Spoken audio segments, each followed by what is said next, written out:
శబరి, మా ఆఫీస్లో zero copy servers అంటున్నారు. అంటే ఏంటి? నీకు ఇంజినెక్స్ కానీ సీడియన్ సర్వర్స్ కానీ వీటి గురించి ఐడియా ఉందా?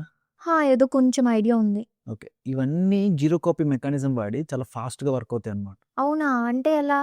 రా చెప్తాం. సి, ఇప్పుడు నువ్వు నీ బ్యాక్ అండ్ సర్వర్కి యూజర్ నేమ్ పాస్వర్డ్ ఇచ్చి దాన్ని వెరిఫై చేయమని చెప్పు. ఓకే, నీ దగ్గర లెట్సే ఒక spring boot back and server ఉంది, ఒక డేటాబేస్ ఉంది. ఇప్పుడు ఒక రిక్వెస్ట్ రాగానే ఫస్ట్ ఆ రిక్వెస్ట్ అనేది బ్యాక్ అండ్ సర్వర్లోకి వెళ్తుంది. బ్యాక్ అండ్ సర్వర్ ఏమో డేటాబేస్ని పిలిచి యూజర్ ఆబ్జెక్ట్ని తెచ్చుకుంటుంది.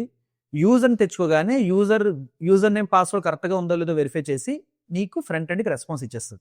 కాకపోతే మనం ఈ బ్యాక్ అండ్ సర్వర్ కొంచెం లోపలికి వెళ్ళి చూస్తే దీంట్లోని 2 లేయర్స్ ఉంటాయి అన్నమాట. ఒకటి ఓఎస్ లేయరు, ఇంకోటి అప్లికేషన్ లేయర్. ఇప్పుడు డేటాబేస్ నుంచి యూజర్ ఆబ్జెక్ట్ని తెచ్చుకుంటామా, ఆ యూజర్ ఆబ్జెక్ట్ అనేది ఫస్ట్ ఓఎస్ లేయర్కి వెళ్తుంది. ఓఎస్ లేయర్ నుంచి అప్లికేషన్ లేయర్లో కాపీ అవుతుంది. కాపీ అయిన తర్వాత అప్లికేషన్ లేయర్లోని యూజర్ ఆబ్జెక్ట్ని ఓపెన్ చేసి ఆ యూజర్ నేమ్ పాస్వర్డ్ కరెక్ట్గా ఉందని చెప్పి ఫ్రంట్ ఎండ్ రెస్పాన్స్ ఇచ్చేస్తుంది. సో ఇక్కడ అబ్జర్వ్ చేస్తే డేటా అనేది ఓఎస్ లేయర్ నుంచి అప్లికేషన్ లేయర్లో కాపీ అవుతుంది. అదే ఇప్పుడు ఫ్రంట్ ఎండ్ చూద్దాం. ఫ్రంట్ ఎండ్లోని నీకు ఒక జేఎస్ ఫైల్ కావాలి. ఓకే, సో నీది ఒక ఫ్రంట్ ఎండ్ సర్వర్ ఉంది. ఓకే, ఇది ఒక ఇంజినెక్స్ సర్వర్ అనుకో. అలానే నీ జేఎస్ ఫైల్ అనేది డిస్క్లో ఉంది. సో ఇప్పుడు నువ్వు ఒక జేఎస్ ఫైల్ రిక్వెస్ట్ చేయగానే ఇంజినెక్స్ సర్వర్కి ఫస్ట్ రిక్వెస్ట్ వస్తుంది.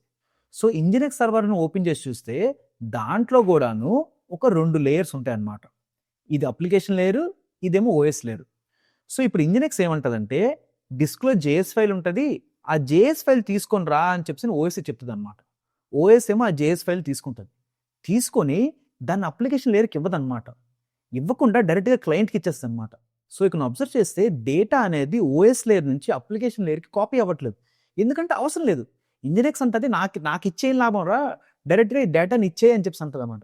దీనివల్ల బెనిఫిట్ ఏముంటుంది, నువ్వు డేటాను కాపీ చేయకపోవడం వల్ల ర్యామ్ యూసేజ్ అనేది తక్కువ ఉంటుంది.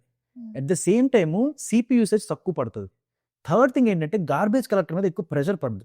సో ఇక్కడ ఇంజినెక్స్ కానీ సీడియన్ సర్వర్స్ కానీ లోడ్ బ్యాలెన్సెస్ కానీ ఇవన్నీ ఏం చేస్తాయంటే డేటాని ఓఎస్ లేయర్ నుంచి అప్లికేషన్ లేయర్కి చాలా తక్కువ తెచ్చుకుంటుంది అనమాట. అంతేగాని మొత్తం అంతా తెచ్చుకోదు. దానివల్ల చాలా ఫాస్ట్గా వర్క్ అవుతాయి అనమాట. దీన్నే జీరో కాపీ మెకానిజం అంటారు.